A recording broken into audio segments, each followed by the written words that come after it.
Hey everyone, welcome to today's edition of One Single Story. It is June the 2nd, day 153, and we only have a single book of the Bible today. So we decided that we would change things up a little bit. So you will see over the next few days a couple of different changes that we're doing for Proverbs as well. But today would be the first day that we've really kind of changed things up and who was in the room. But we're talking about Song of Solomon today. So we have Pastor Jay, who's on here regularly. We have his wife, Sonia, who's going to join us today. My wife, Barbara. And we thought it would be a little less awkward to talk about Song of Solomon with our spouses present than it would be to one another. That would have been very interesting. And so Song of Solomon is a book that doesn't get preached from very often.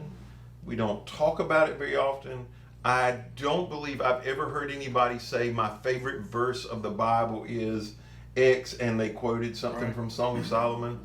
And part of the reason is that there is minimal debate, at least what I can read it would be minimal, about whether this is a literal story about Solomon and his lover, or is it a figurative story about Jesus and the bride of Christ. I'm curious, did any of y'all have any experience growing up? Jay, obviously maybe you might have, with it being interpreted one way or the other. Pretty much my church experience has been that it literally is about Solomon and Shulamite, the woman, and their relationship together. And that has been pretty much the take that I've seen and heard all my life.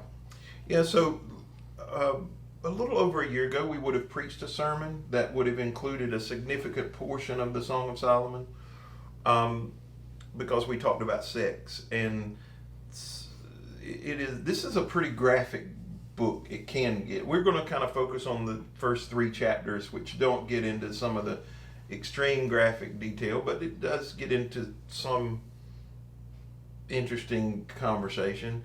But it begins, I'll read a couple of verses as I normally do, and then we'll have a conversation. It says, "This is Solomon's Song of Songs, more wonderful than any other." And then my translation begins to separate, so it's like a banter between the woman and the man to tell you this is the woman speaking or the man speaking. So the woman speaks first, and she says, "Kiss me and kiss me again, or your love is sweeter, for your love is sweeter than wine. How pleasing is your fragrance. Your name is like the spreading fragrance of scented oils. No wonder all the young women love you. Take me with you. Come, let's run. The king has brought me into his bedroom. Young women of Jerusalem, how happy we are for you, O king. We praise your love more than wine. Young women, how right they adore you." And then she talks about dark but beautiful, O women of Jerusalem, dark as tents of Kedar, dark as the curtains of Solomon's tents. Don't stare at me because I'm dark. The sun has darkened my skin. My brothers were angry with me. They forced me to care for their vineyards, so I couldn't care for myself, my own vineyard. Tell me, my love, where are you leading your flock today? Where will you rest your sheep at noon? For why would I wander like a prostitute among your friends and their flock? So there in those first 7 verses, there are a couple of things that I want to kind of talk about. So verse 2, her first words are to kiss me. She says, "Kiss me and kiss me again." She makes some reference to wine. Your love is sweeter than wine. She's making a request of him. This is what I want. I want you to kiss me. How important is it for us to hear and understand our spouse's desires, intimate desires, and for us to meet them? And how difficult is that to do? I think it's very important. Yes. I think it's very important to know the desires of your spouse's heart and do all that you can to fulfill them desires. I think it's just draws you closer together when you are seeking to meet a desire that your spouse has. What were you going to say? I was going to pretty much say the same thing, that it's very important for the intimacy between a couple to be able to freely be transparent and to say, this is what I want. This is what you can do to please me. And I think it's very important if you're going to have a in-depth, real relationship. You know, everybody's got a different love language. You know, for some it is physical touch and intimacy, and a lot of people familiar with the 5 love languages and those things, and communicating those is the individual's responsibility, and then the spouse has a responsibility to hear that and try to respond to it. And so there should really be no expectation that the other person is going to try or even would know to fulfill those needs if you're not brave enough and transparent enough to communicate that to them. Yeah, and it can get awkward at times, you know, to speak up and say, I want this, I need this, because what we really want is for them to read our minds. Absolutely. And that just doesn't happen all the Yeah. time. And Or you read what's not there. Right, You know yeah. what I'm saying? Right. You You fill in misinterpret. you fill in the wrong stuff on the page. right, yeah. And you know, the part of the reason why we want them to read our minds is we feel like if we have to tell them to do it, that they don't care. You know, if we have to tell our kids to clean up their room, what we want them to do is to miraculously know, oh, my mom's sitting in there going, she wished I would clean my room and I don't. You know, but often, but truthfully, in that kid's case, they're just so consumed with what they're doing, they haven't given consideration to the other person. Yeah. And brought to their attention, many times they will say, okay. And I think the same is true in marriage. Yeah, and I don't think that's just a one and done process either. You know, that you communicate one time, you know, what a specific need or what you're feeling at the moment. And I think that has to be an ongoing process. Because like you said, you get distracted, life's busy. And even though you've communicated one time doesn't mean that that's the end. And sometimes we don't read clues. The cues that we think we're giving, we may not be. And it's Yeah, important that's a good to say, hey, To be clearer. I need you. Yeah. And, you know, everybody responds differently. And, you know, even recently, Barbara and I had a conversation because I'm not a touchy-feely person in general, except with her. You know, and I appreciate her physical affection is a comfort to me, whether it's holding my hand or hugging my neck or giving me a kiss. And I live a pretty high stress life. And so that brings comfort to me. And when I'm stressed, I want her presence even more. She's exactly the opposite. When she is stressed, so if there's a situation with the kids or, you know, she's like, leave me alone, you know. She's not, it's not quite that It's bad. not quite that bad, but that's true. What was the word? And, you know, so she Yeah. that's not how she thinks. And so what I felt like was the right time, and I guess it was, I spoke up, you know, and said, hey, you know, I want you to think about this. Because I think it's important. I would say I'm probably a lot like you in that regard. I'm not a touchy-feely kind of person, and it took a long time though, and a lot of saying, you know, I would appreciate this would mean a lot, you know, if you would hold my hand, just simple things, and I don't mean to sound mechanical in this sense, but that's a habit that I do quite often now. But it's taken years of intentionality so that it becomes a habit, and I do it again not because I need it or want it, but because I realize it's important to her, so I try to do that. That's right. Verse 7 there that I read in chapter 1 says, tell me, my love, where you are leading your flock today. Where will you rest your sheep at noon? For why should I wander like a prostitute among your friends and their flocks? Well, she's making the case that I'm going to go find you. And I don't want to look like I'm out after all the shepherds. I'm just after one shepherd, so I need to know where you are. But what I took from that was, like, tell me about your day. You know, tell me where you are and what's going on. How important is it just to check in during the day when you're both going separate ways? You've got different things going on, how important it is just to say, hey, what are you doing right now? How do you do that? I would say for me it's very important because it lights up my day and makes my day. And typically I will tell him that if he happens just to text me to say, how's your day going? Or hope you're having a great day. Love you. Can't wait to see you. That makes my day. In other words, the whole rest of my day is great and I can't wait to get home. So I think it's very important. It is for me anyway. Yeah. Well, for me, and probably more so, you said throughout the day, but when that first gathering together, is to have just a few moments to share the highlights of your day, both the challenges and the important. And I'll just give you an example before we came over here. We both had busy days thus far, and we met long enough at the house to get in the same vehicle to drive over here for this recording. And I had an event that was, we'll say, significant, but it was important. It was on my mind. And I'm trying to convey that to her, and she's busy getting dressed and doing things. And so I'm like, oh, obviously that's not important to you. But what I should have done was at least wait or pick a better time. It wasn't that she's not interested in my day or what happened.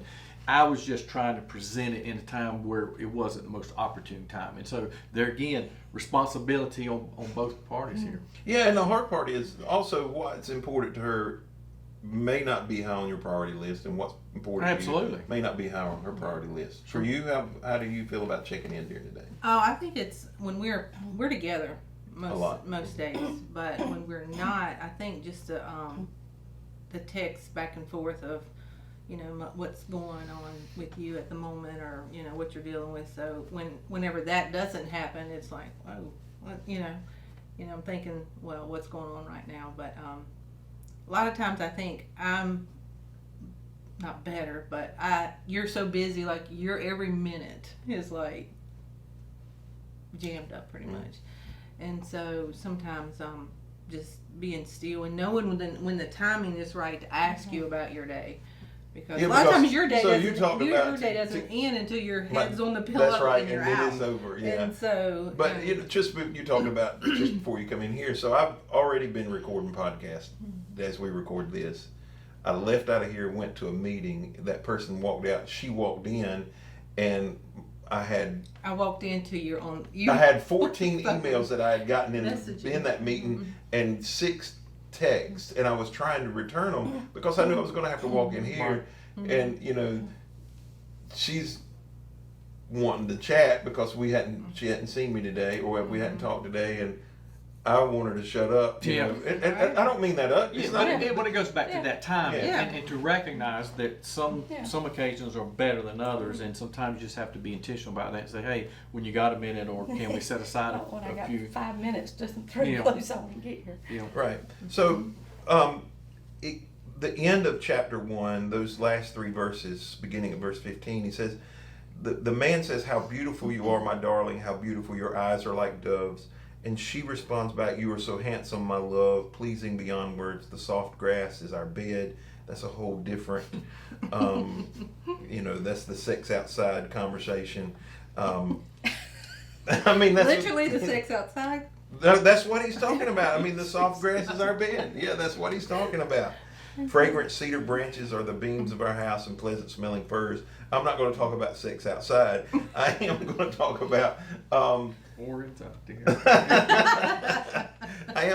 do want to talk about how we what are our obligations to affirm our spouse's beauty. That's what they're doing here. Yeah, I would even go beyond using the word beauty and say value. Yeah. Okay. Because I think when a person feels valued, that they accept who they are much more readily, and part of that value very well could and probably should be acknowledging beauty and effort. And for me, it will be something as simple as saying, you always do a really good job of coordinating what you put on, and I do appreciate that. And one of the things that I say from time to time, even if we're not planning to be outside of the house, then when she gets up and when she gets around to getting dressed, Yeah, that she puts on clothes and makeup and all and looks nice and presentable, and I appreciate that. That says to me that you're important. I think it makes her feel good about herself. But from time to time, I put forth the effort to acknowledge that because I do appreciate that. I'm just looking to see if either of y'all had anything about affirming beauty. Yeah, I think it's really important. Obviously, I'm more of a server, so I have to be intentional to speak the words that I'm thinking. I think it, I have to be intentional to say it. You're very good at always complimenting me. So I got a question for you. He's very good at it. He does it oftentimes. Do you ever feel like it's just contrived, that it is habit and he just does it, throw it out there? Does it ever lose its worth or value to you because you receive that so much? No, I don't think it. I think he's sincere about it. I think because words are important. That's not what I should say, but They're not sometimes your love I language. probably don't appreciate it as much as I should. Okay. Whereas I would greatly. And do. But I know they're sincere, but The continuous compliments and stuff. So you want him to No, send- I'm you not mean for me? I knew that was coming. You. Looks like it. Let's see what we can work out. And you are better than you used to be, for sure. I appreciate You are. I appreciate you. Yes. Yeah, and some of that goes back to the love language thing, but Yes. I think as much as anything, it's important to do that in the presence of others because they should know that to us, our spouse is the most beautiful person in the world. In a recent simulcast that we had for marriage, one of the speakers, I don't remember which one, said something that has stuck with me. Your spouse is the measure of beauty in your life. They're the measure. That statement. Yeah. And if somebody else is always, they're so pretty, they're prettier, or I wish you would be like that, or I wish you could dress like that, or I wish you looked like that. This is very difficult to live up to. Yeah.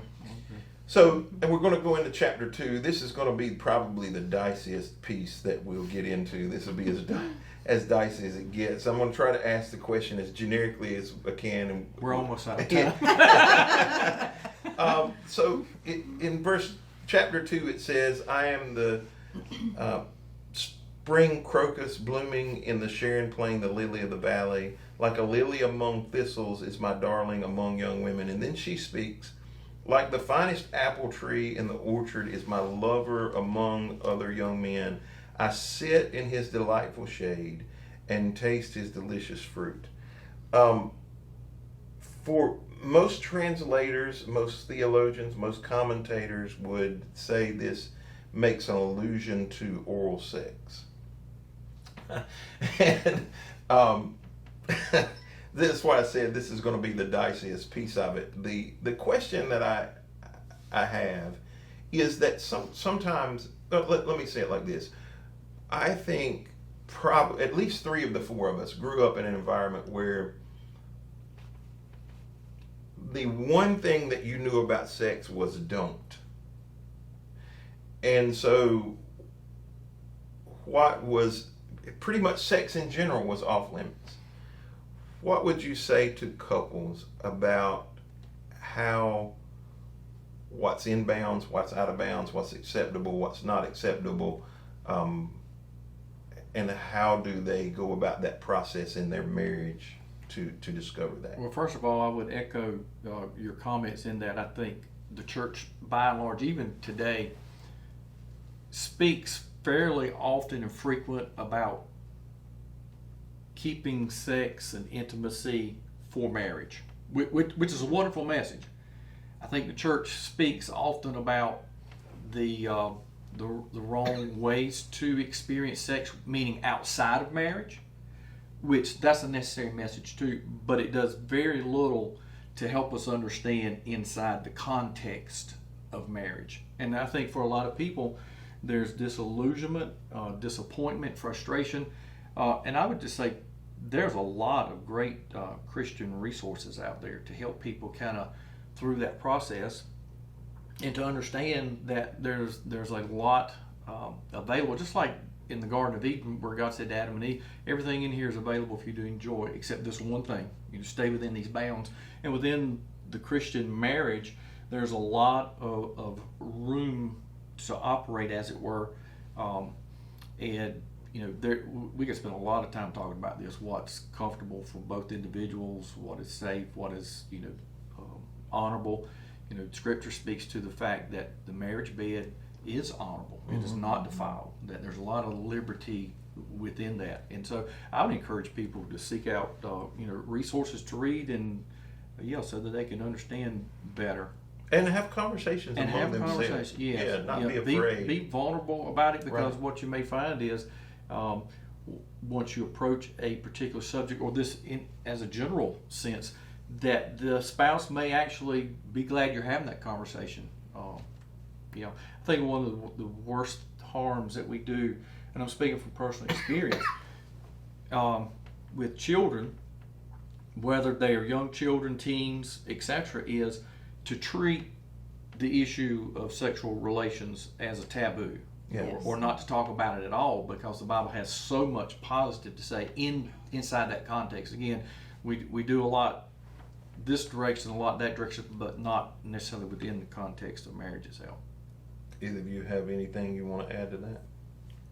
Well, I would just agree that I think, obviously, I think I'm not in the three the first questions. I'm the one that was not raised in church, but I still believe that I think the conversation needs to be at home with with your children, the parents with the children, and let them know that sex is not a bad thing. It's not a dirty It's thing. not dirty, and Right. it's and even with women, let women know that sex is good for for women to have and enjoy and experience. It's not just a man thing. It's not just Right. to please a man and to it should be safe and should be able to discuss. I'll be honest, I'm not laughing at you because there's, just to bring a little bit of levity to this conversation. Oh, Lord. My dad probably will shoot me for telling this story, but Oh gosh. y'all can tell him if you want to, I don't care. But one of the funniest things ever, it did not make the book. It's going to be in the second one, the funny story book. But he was pastoring a church, and this man and woman who were the biblical definition of simple had come to him for counseling. And one of the questions that they asked him was about oral sex. And what he said to them was, he tried to say the Bible alludes A, B, and C. It's certainly not forbidden. And so he's telling this in the context of a counseling situation. I never heard him address it publicly. Like, I never heard him talk about it, preaching, any of that. Well, the following Sunday, this lady is in the lobby of the church. She's sitting in these are in our lobby, like here at the church. She was sitting in a chair in the lobby, and there's like 10 or 12 women gathered around, and she's talking about her and her husband's problems. And she said, loud enough you could hear her on both ends of the hall, and this was a big building. She said, we went to see the preacher, and he said it was okay, and that's all he wants to do now. and I was in the lobby, and I was dying laughing, because what she got wrong was that she's talking about it Right. publicly. Publicly. What should happen is that you should take scripture. You should take the resources that you mentioned. David and Ashley Willis have a new book out about healthy sex. Mark Driscoll and his wife have a book that is older, but Very good book.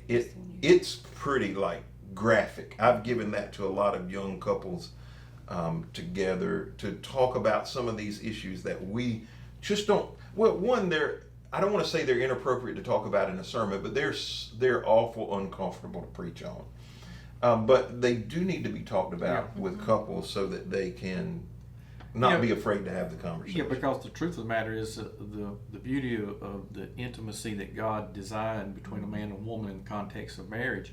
If you don't talk about it, if you don't learn, if you're not educated to that degree, then you miss out on one of the most beautiful gifts that God designed. And unfortunately, again, the church has done a lot by the way we fail to address issues to create that atmosphere. Yeah. So verse 16 in that same chapter, which I think ties into this, it says, "My lover is mine and I am his." How important is exclusivity or safety or monogamy or security? How important is it for couples to be able to explore those things that we were just talking about?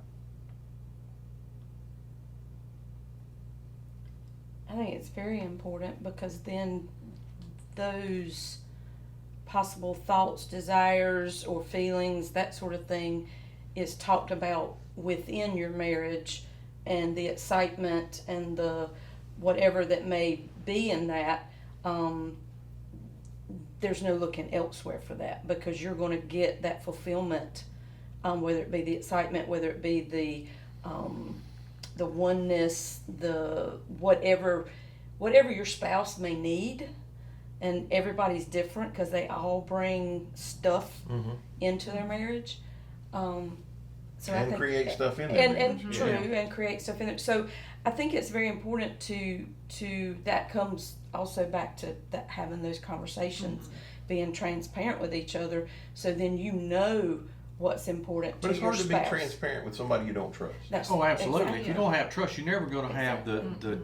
the risky, vulnerable conversations to talk about things, your fears, your dreams, your fantasies, whatever it may be. You just won't ever get to that level if you don't have trust, knowing 100% that this is the person. We're in this for life together. A lot of times I think, you're talking about trust, I think sometimes couples, instead of talking to each other, they will go to a friend and talk and get their point of view on, how you should deal with it, instead of keeping Speaking to the spouse. keeping it between you two and you guys working out. And obviously if you don't have trust, then, you gotta get the help to get that trust back. Yeah. So we're way past the 20-minute mark, but I've got one more question I want to ask that I think I think it's important. There's so many pieces to this, and what I would say before we wind down is to all married couples. One, the exclusivity part. God designed sex for marriage, and there's freedom in that exclusive relationship. Outside of that, there are all kinds of landmines that you're not prepared for. But when you get into chapter 3, verse 5, it says, "Promise me, O woman of Jerusalem, by the gazelles and wild deer, not to awaken love until the time is right." Now, there's specific things I think he's talking about here, but I just wanted to ask a question specifically about timing, because we previously talked about timing and winding down a conversation, but how important is timing in romance?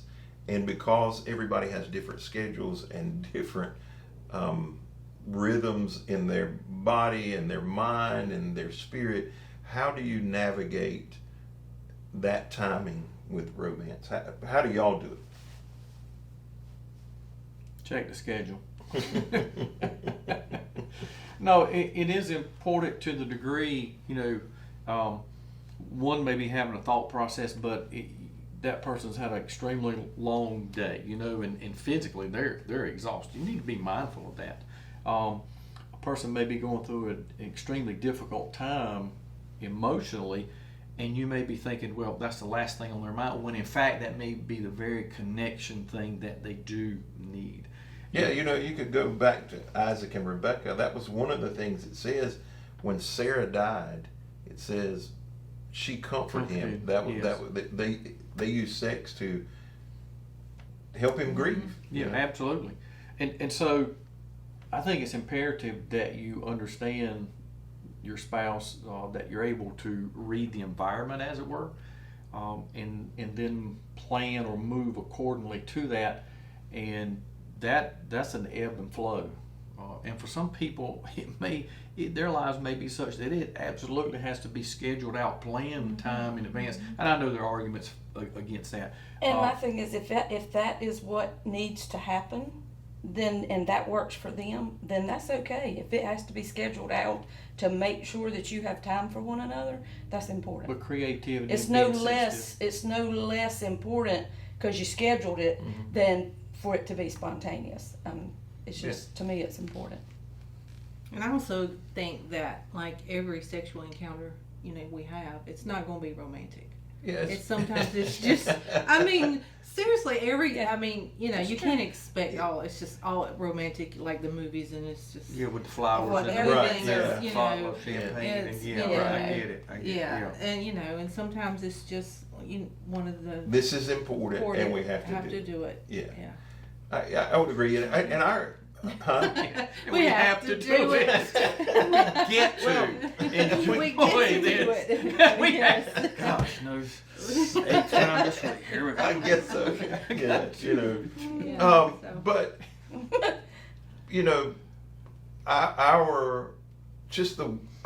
the way our approach to a day is completely different. So I wake up wide awake, rolling. And I am that pretty much until it's time to go to sleep. And then when it's time to go to sleep, I'm out. Like, there's no wind down period. Like, don't turn the TV on. I don't need to read. When I'm done, I put my head on the pillow. Wow. I'm out, right? Mm-hmm. Now, she's completely different.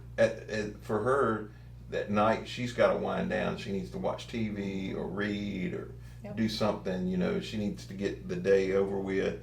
And I'm not. I go from the time I wake up till the time I go to sleep. So for me, if it doesn't happen in that period of time when I'm moving, it probably ain't happening. And for her, and truthfully for me, the timing thing is, it's on my mind at different times during the day.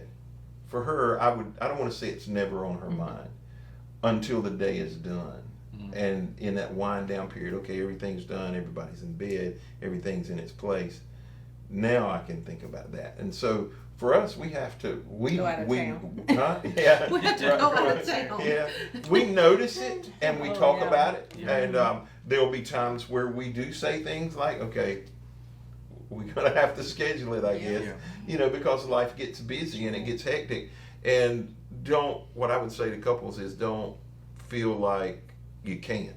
Right. That's right. It can't be robotic all the time, but sometimes you just have to say, okay, this is important to us and we're going to do it.